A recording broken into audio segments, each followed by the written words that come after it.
Is there really a safe amount of alcohol you can drink? I'm Hamza Aziz, the producer of the Talking with Docs podcast. You might know Talking with Docs from their popular YouTube channel.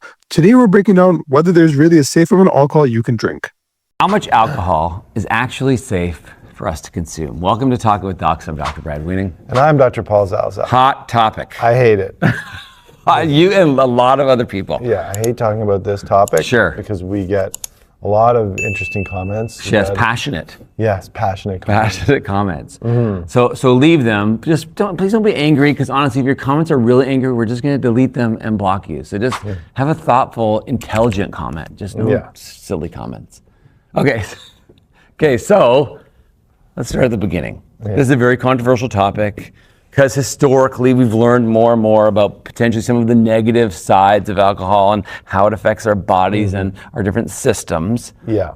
But it has become a very integrated part of our society, particularly in North America, I'd say, in Europe, other parts of the world maybe less so, but it's very integrated, so it becomes difficult to remove if in fact it is bad for us. There are some cultures that have removed it, some religions that absolutely have not completely removed it, but have a mandate that zero tolerance for it. Yes. But in general, sort of the environment we live in, it's complicated. It's ubiquitous. Yes. Okay, so let's start at the beginning. We're talking a little bit about what alcohol is, how it gets broken down, what it kind of does to your body, and then what the evidence shows about maybe some of the negative health outcomes. Okay, fine. Which obviously there's a bunch of them. Alcohol, it's an organic substance. Organic substance just means a substance or a molecule that has carbon in it. Carbon. So it's essentially a naturally occurring molecule. Ethanol.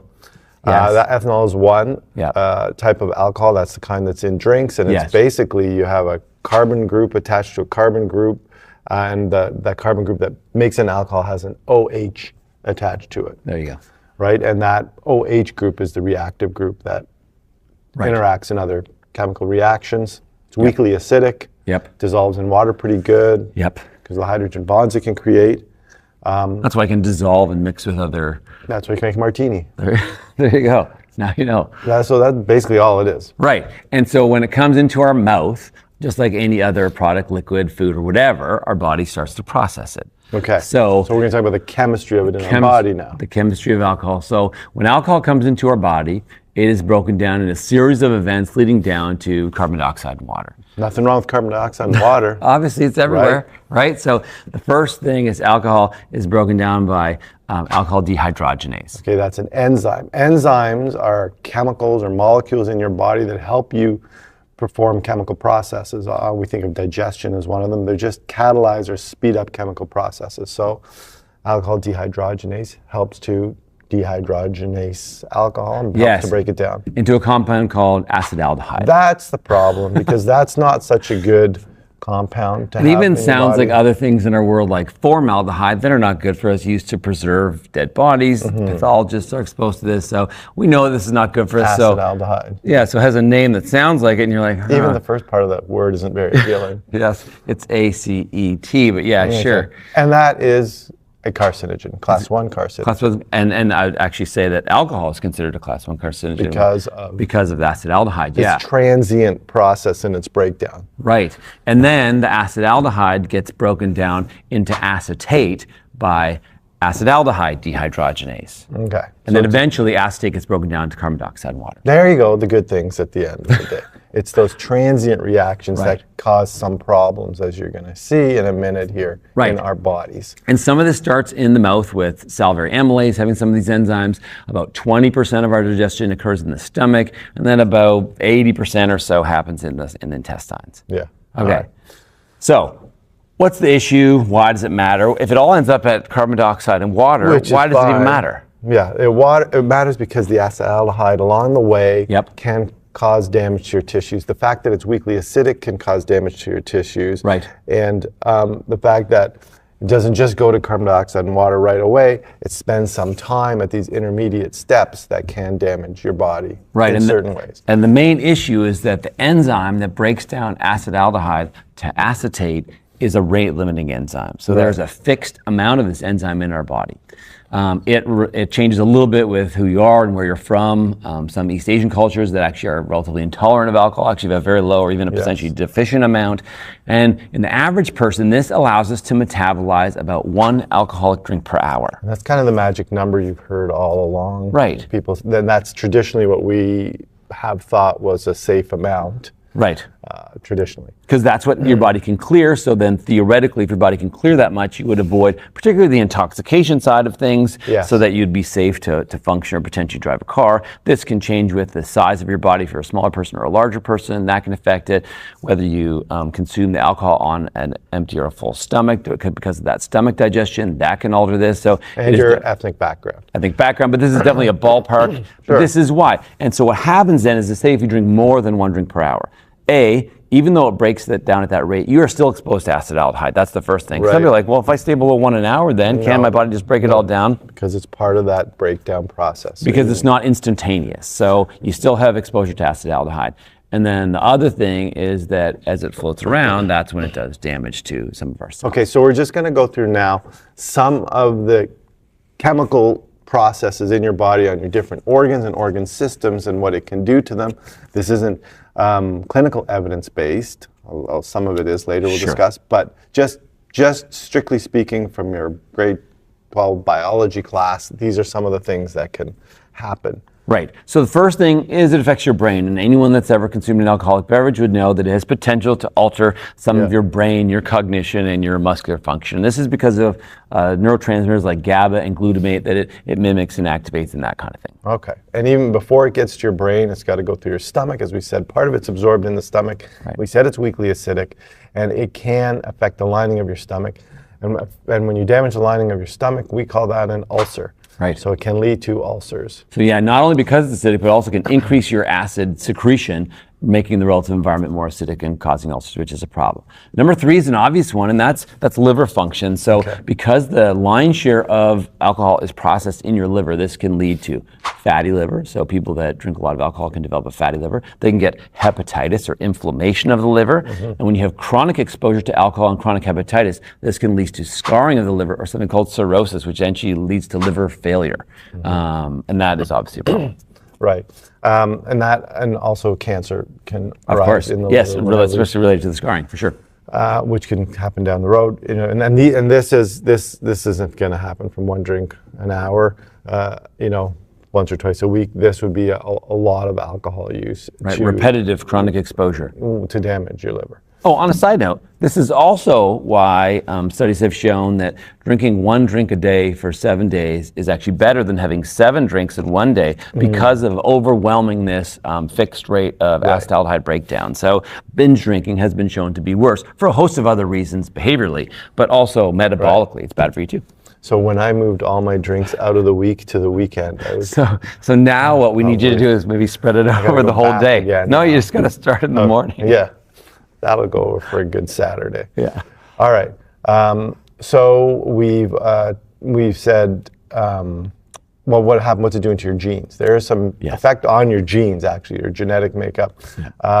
Displacing genes, getting into your genome, damaging genes, and whenever that happens, cancer is something we worry about whenever you're talking about genetic modification or genetic damage. Yep. That's why the risks of cancers that have been discovered clinically can occur. For a host of reasons, including inflammation, increasing incidence of reactive oxygen species. We've talked about this before, so oxidation is a bad thing, as well as its effect on folate. So it reduces folate absorption in our bodies, and folate is a key player in DNA repair and processes that repair damage to our DNA. And the trouble is, a lot of the rapidly turning over cells, like of our mouth, of our throat, and of our esophagus, when cells are turning over quickly, there's a higher chance they make a mistake. A lot of the mistakes that happen in our genes are repaired by our bodies. They are capable of doing this on a very critical level. Sometimes the mistakes aren't even important, so they don't become a problem. But when they do become a problem, it's folate-driven processes that can repair some of these. And when they don't work properly, increases the risk that you get a gene that creates a tumor that can lead to cancer. Okay, so that's the chemistry of it. Are we done with the chemistry? No, a couple more things. So I'd say about the hormonal side. So it has been shown to increase insulin resistance and affects your body's way of dealing with insulin and sugars. It also increases your aromatase activity, which is an enzyme that converts testosterone to estrogen. So this has two problems. So for men, reduces your testosterone. In the short term, actually can reduce it very quickly, and then longer term can have chronic effects on something called your Leydig cells that affect our sperm counts even. And for women, when it converts to estrogen, increasing amounts of circulating estrogen can increase the impact of estrogen-related cancers, and not just things like BRCA1 and 2, but all breast cancers are related to estrogen. Okay, so that's the chemistry. Sure, the chemistry. And then we always go with like the theory of what's going on, and Yep. then we try and see, well, are there clinical studies? Is there clinical evidence to support some of the damage that we've talked about from the chemistry of it all? Yep. And traditionally, or older research into alcohol, Yes. you may have been familiar with, it reached the media several years ago, that, hey, a couple of glasses of wine a day turn out to be good for you. That came out of France, I think, sure. Originally. Yep. And everyone was like, whew, thank God, I'm going to live forever. Right. However, since then, They've looked closer. there's been a more recent body of evidence that suggests, well, hey, maybe that's not true. Maybe a couple of drinks a day. I know the recommended intake in North America is 2 drinks a day maximum for men, 1 drink a day for women. That's what the US. The U.S. Has suggested. There's now some evidence that says, hey, maybe that's not good for you. Yeah, and that's called the French paradox. A lot of people are like, well, what about the people in France? They're having wine with every meal. And so what they did is they looked at the data closer, and there's a couple things that they realized.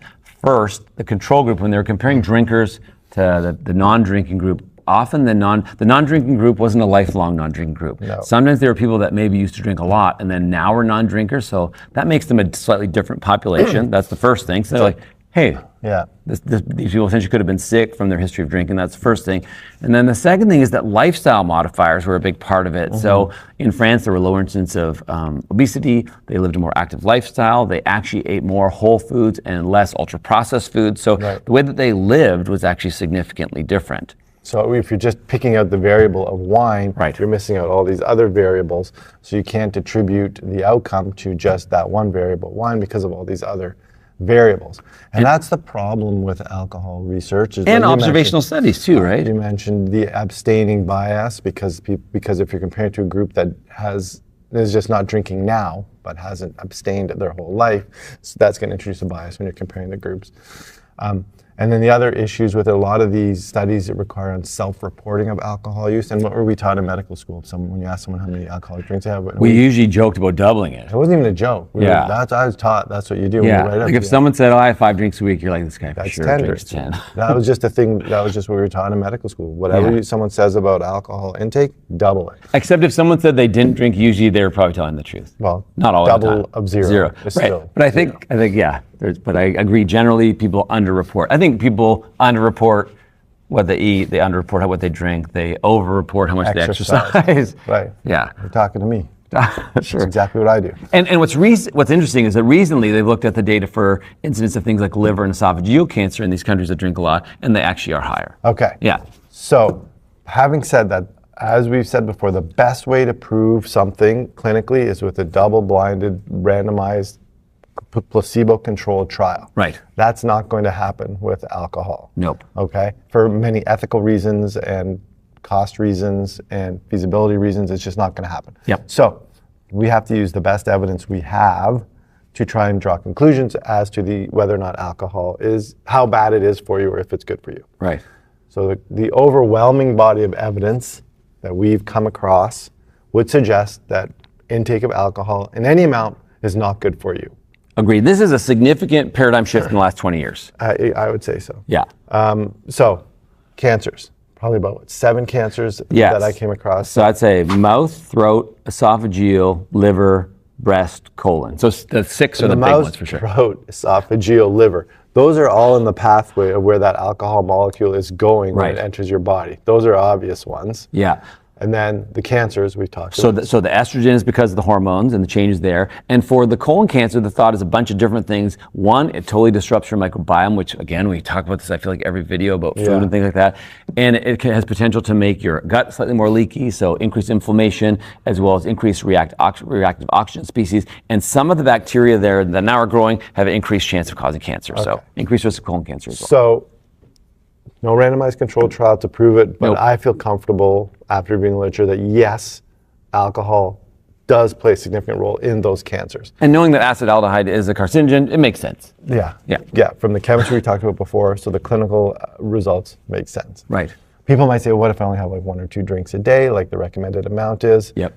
It appears that even at that low frequency, the risk of this cancer exists. Right. On a side note too, a lot of people are like, well, this enzyme is the problem. Can't I just take some exogenous enzyme? Can't I do something? So I looked into it. There's a few ways that they say you could increase some of this activity, but it's not scientifically proven. But taking some of the precursors like NAD and some of the multivitamins. But again, this is not a solution to kind of hack your acetaldehyde dehydrogenase system. Not possible. So those cancers increase risk. Yeah.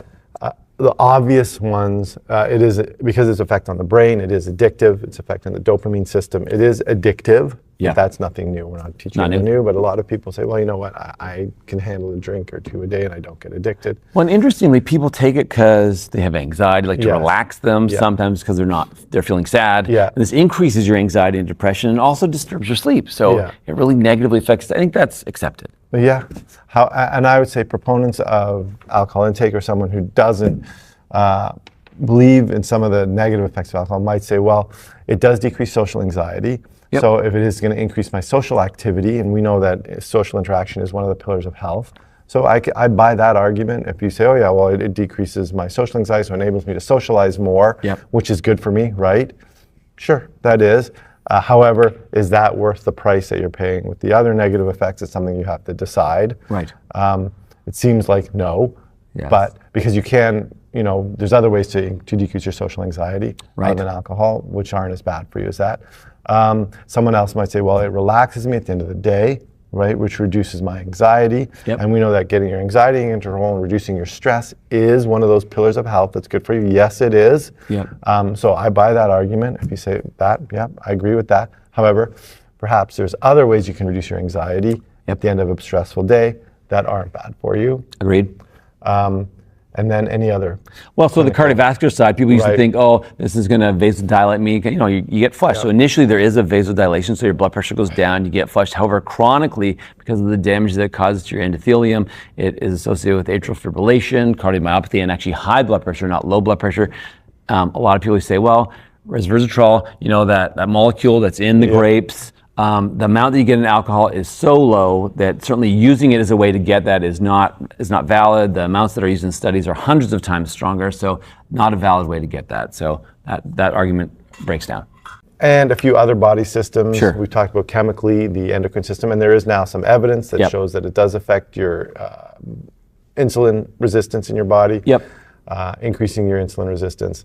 Your endocrine function. Your immune system, kind of all of your systems, really. Yeah, so the clinical evidence now is really starting to match what we talked about what's going on chemically in your body. Yes. Now, for those of you that are proponents or don't believe in the clinical evidence. Or conspiracy theorists, there are many. I wouldn't say that. I would just say if you're an avid reader and you're always looking for evidence, you might come across this. And I was happy to come across this because I enjoy having a drink every now and again. Here you go. New report, it's from December 2024. New report reviews evidence on moderate alcohol consumption and health impacts. I read this and I was like, thank God. It's from the National Academies of Sciences, Engineering, and Medicine. Oh, sounds so important. They sound important. Right. So an academic institution? No, not quite an academic, private institution. Private, okay. But still, their mandate is to remain unbiased. Sure, unbiased funding source, obviously. No, they do get some funding. Yeah, they get funding from industry. Sure. But they say they want to remain unbiased. Well, I'm sure the alcohol producers of the world, they want the truth to get out. They probably don't because they are a company and they want to continue selling alcohol, like tobacco companies like to continue selling tobacco. Okay. However, here we go. They promised to try to be unbiased. Okay. And they came out, so they basically looked at all the evidence that's out there. This is recent, December 17th of 2024. It's like a month ago. They didn't do any scientific experiments or clinical studies themselves. They reviewed the literature. So they were appointed by the government to review literature and review science of complex problems to counsel the government to make policies. And essentially the same literature that other people have reviewed to find the things that we've talked about today so far. Yeah. Okay. So their intentions are pure. As snow. So on all-cause mortality, they conclude that with moderate certainty that compared with never consuming alcohol, moderate alcohol consumption is associated with lower all-cause mortality. All-cause mortality refers to the total number of deaths in a population due to any cause. So that's what they thought from all the literature that you and I looked at. Shocking. That's the conclusion they came up with. So we just want to address this because it is published, it's in the literature. Someone's going to leave a comment saying, hey, didn't you read this? Yeah, we hey, did. guys, get with the new information. In terms of weight changes, they looked at BMI change, here we go. obesity. The report says... Let me guess. Helps you lose weight. No conclusions could be drawn. Okay. Okay, no conclusion. Yeah. Cancer, here we go. no, they concluded with moderate certainty that consuming a moderate amount of alcohol is associated with a higher risk of female breast cancer. Okay. Okay? It also concluded with low certainty that higher amounts of moderate alcohol consumption associated with a higher risk of breast compared to lower, so more alcohol is bad. Yep. The report concluded with low certainty that higher amounts of moderate consumption are associated with higher risk of colorectal cancer. Okay. But then they said no evidence when you're looking at colorectal with moderate alcohol consumers versus lifelong non-consumers. Nor could an association be made with moderate alcohol consumption, oral cavity, pharyngeal, esophageal, or laryngeal cancers. Okay. Okay. Anything else there? Well, cardiovascular disease. You're not going to like this one. So the report concludes that compared with never consuming alcohol, consuming moderate amounts of alcohol is associated with a lower risk of non-fatal myocardial infarction, heart attack. So if I drink, I'll have a lower chance of having a non-fatal heart attack. Okay. Okay, and then neurocognition, no conclusion, no effect on neurocognition or advancing dementia. Interesting. In fact, I think, yeah. That's cool. And what's neat about that is it shows our viewers that you honestly can just say whatever you want. No, I wouldn't say that. I would say that that the literature can be interpreted in different ways. Yes, and I would argue that I'd use the phrase manipulated in a way that shows what you want it to show. And this, unfortunately, is exactly why our viewers are like, well, what am I supposed to believe? Is fat good? Is fat bad? Is sugar good? Is sugar bad? You know, it's so unfair to the average person who doesn't get to look at this through a specific lens. You're not going to like who the sponsor was either. Okay, here we go. The sponsor by the U.S. Department of Agriculture's Food and Nutrition Services. So the people that sell the stuff are writing an article to say that the stuff's not bad for you.